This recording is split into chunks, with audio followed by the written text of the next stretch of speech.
Assalamualaikum warahmatullahi wabarakatuh. Kembali lagi dengan saya Raldela Agustin. Di video kali ini saya akan membahas tentang bab 3 yaitu networking model. Di sini ada beberapa materinya, yaitu yang ke-1 konsep, yang kedua TCIV model, yang ketiga yaitu encapsulation dan decapsulation, yang terakhir yaitu OC layer model.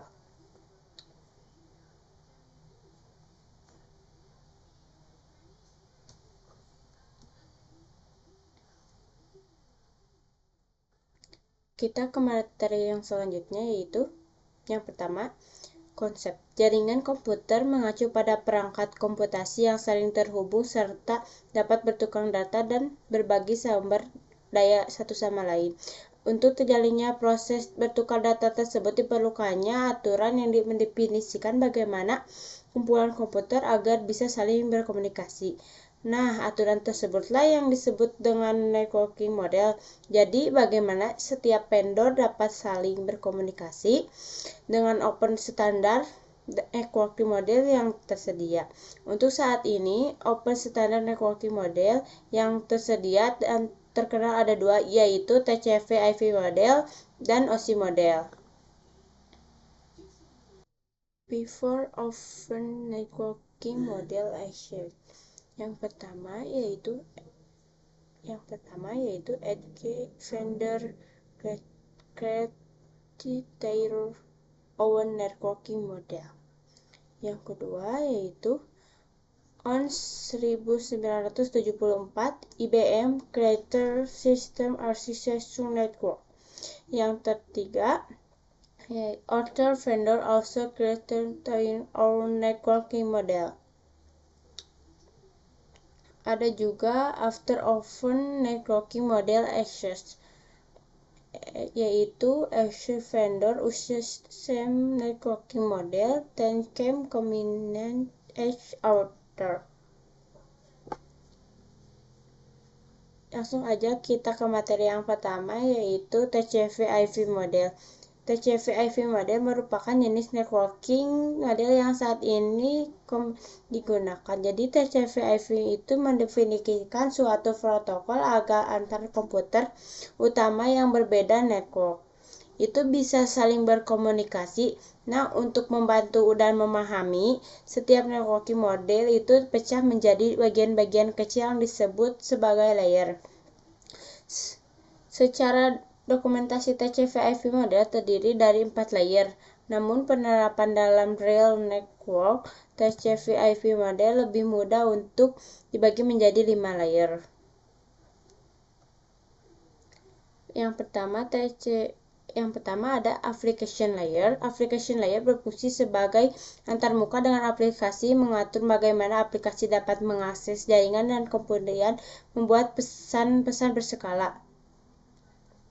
Di antara contoh servers dari application layer itu seperti HTTP, FTP, STMV, IMAV, SSE, SSH, dan sebagainya. HTTP itu digunakan ketika kita mengakses suatu web server. Nah, yang kedua ada transfer layer. Fungsi dari transfer layer adalah menyajikan atau memberikan service ke application layer atau transfer data. Untuk transfer layer terdapat dua protokol yang sering digunakan, yaitu TCP dan UDP. Salah satu mekanisme yang disediakan oleh transfer layer, khususnya pada TCP itu adalah error recovery mechanism.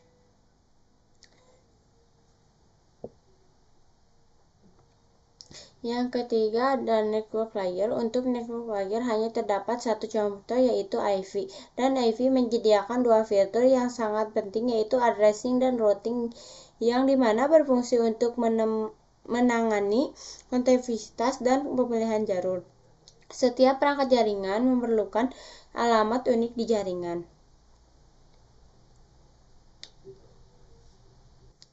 Dua fitur IV. Yang pertama ada addressing. Jadi addressing itu bahwa IP address itu sendiri yaitu memberikan nama pada perangkat dijadikan komputer. Yang kedua ada routing. Routing itu salah satu fitur yang disediakan pada IV di bagian network layer.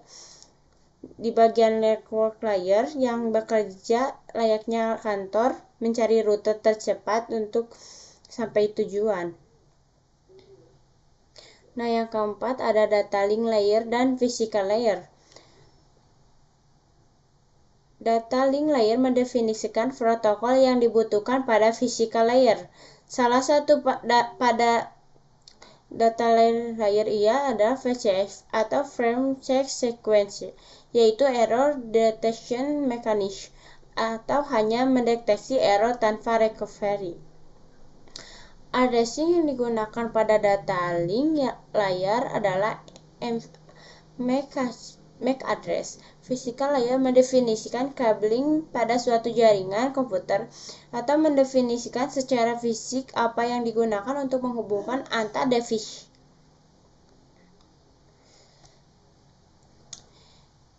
Untuk materi yang kedua yaitu ada encapsulation and decapsulation. Encapsulation itu proses membungkus data dengan header pada data di setiap layernya. Adapun decapsulation maka itu sebaliknya. Ada OSI model konsep. Untuk saat ini model yang sering digunakan hanya TCP/IP karena untuk dari sisi perkembangan protokolnya atau modelnya TCP/IP lebih dominan dibanding OSI layer. Namun OSI layer biasanya dipelajari karena mudah dipahami.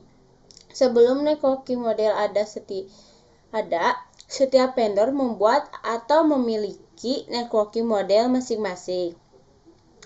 Karena setiap vendor memiliki networking model yang berbeda-beda, maka komunikasi pada vendor sulit dilakukan. Jadi usaha untuk membangun suatu jaringan komputer sangat gede. Banyak tadi vendor itu bagaimana upaya agar tetap bisa berkomunikasi dengan baik antar vendor satu dengan vendor yang lainnya.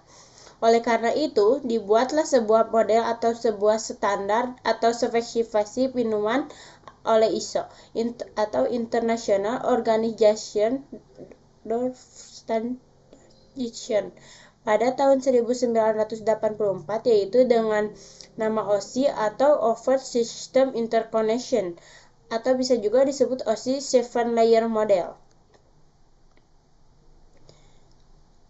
7 lapisan OSI layer yang terdapat 7 lapisan layer pada model OSI. Yang pertama ada application layer, yang kedua presentation layer, yang ketiga session layer, yang keempat transport layer, yang kelima yaitu network layer, yang keenam data layer, yang terakhir adalah physical layer. Sekian video dari saya. Bila ada kata yang salah, mohon dimaafkan. Wassalamualaikum warahmatullahi wabarakatuh.